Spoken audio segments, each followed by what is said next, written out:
E aí pessoal, tudo bem? Esse é o Abre Chaves, eu sou o Pedro e hoje vamos direto ao ponto. Vamos falar de controladores de fluxo.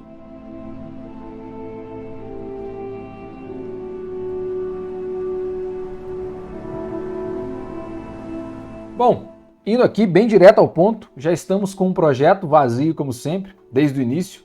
A primeira coisa que vamos fazer aqui é incluir nossa IOStream, porque eu quero exibir algumas informações no console. A outra coisa é criar a main para que nosso projeto tenha uma função de início, certo? Beleza, o que é um controlador de fluxo?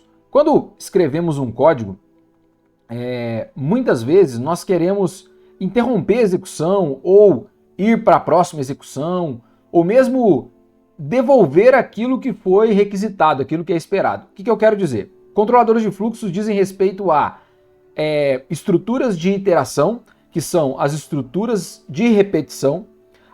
Todas as estruturas de repetição ela tem uma iteração. O que é a iteração? É a cada vez que ela é executada. Então, por exemplo, quando eu tenho um for que começa em 0 e vai até 10, por exemplo, eu tenho 10 iterações desse for, independente do que aconteça dentro dele. Esse for vai ser executado 10 vezes. Nós temos basicamente 3 controladores de fluxo, que são o contínuo, o break, que nós já vimos em alguns outros exemplos, como no switch, que se você não viu o vídeo, está aqui, ó, o switch, e temos também o return, que é outro também que já vimos, que, enfim, aparece a qualquer momento, sempre quando escrevemos uma main, ou sempre quando temos funções que retornam um tipo, devemos utilizar o return. O return é para sair da função, mas vamos falar de cada um. Beleza. O que faz o contínuo? O contínuo, ele diz respeito exclusivamente a estruturas de repetição. Então, por exemplo, se eu estou executando aqui e eu quero exibir todos os números que eu executar dentro desse for, que aparecer desse for. Então, a cada vez que eu passar por uma linha, né, o for foi executado, ele vai mostrar o valor de i, e esse i é incrementado. Então, o que é esperado aqui é que ele mostre o valor de 0 a 9. Se executarmos o código, vai exibir os números de 0 a 9. Agora pensamos o seguinte, toda vez que eu encontrar um número par, eu não quero exibi-lo. Eu quero só printar no console os números ímpares. E para fazer isso eu posso utilizar uma condição. Então, se o meu i, módulo 2, certo?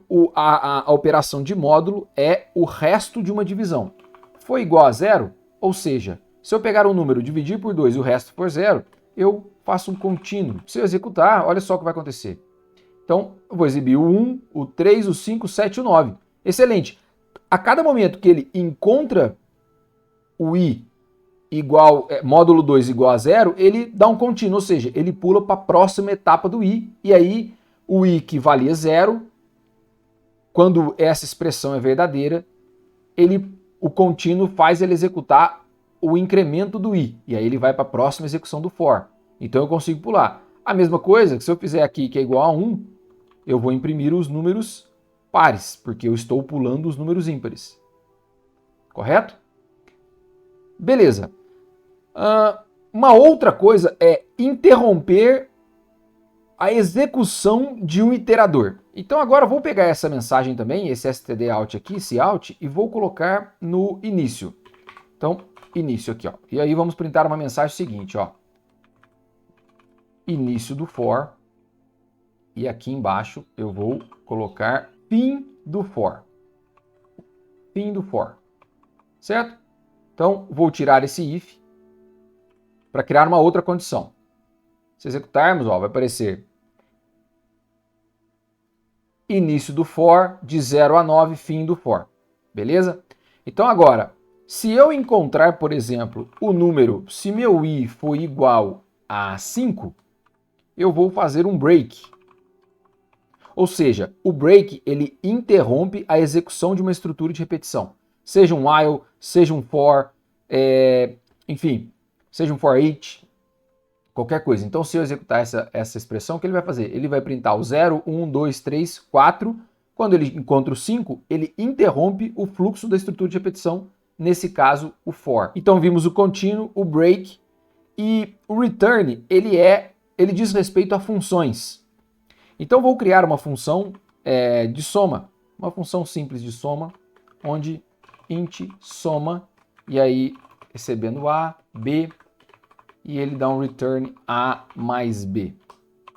Veja, quando eu tenho return, saia da função, certo? E retorne o valor. O return não necessariamente precisa ser no final de uma função, ele pode ser em qualquer momento.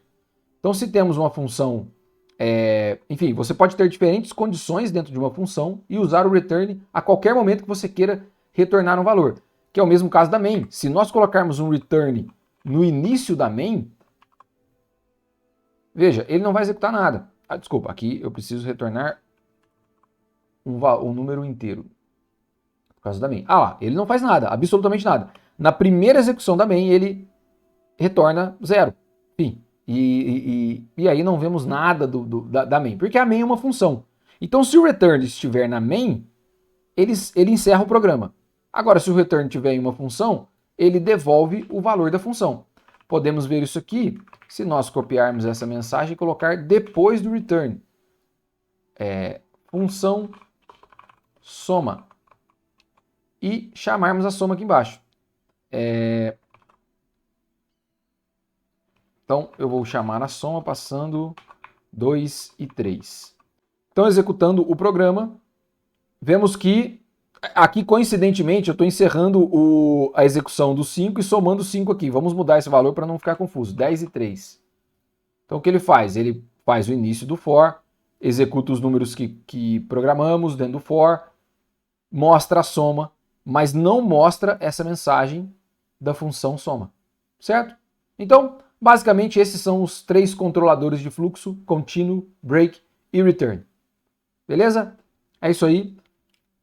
Se você curtiu, deixa sua curtida, deixe seu comentário, faça sua contribuição e até a próxima. Valeu!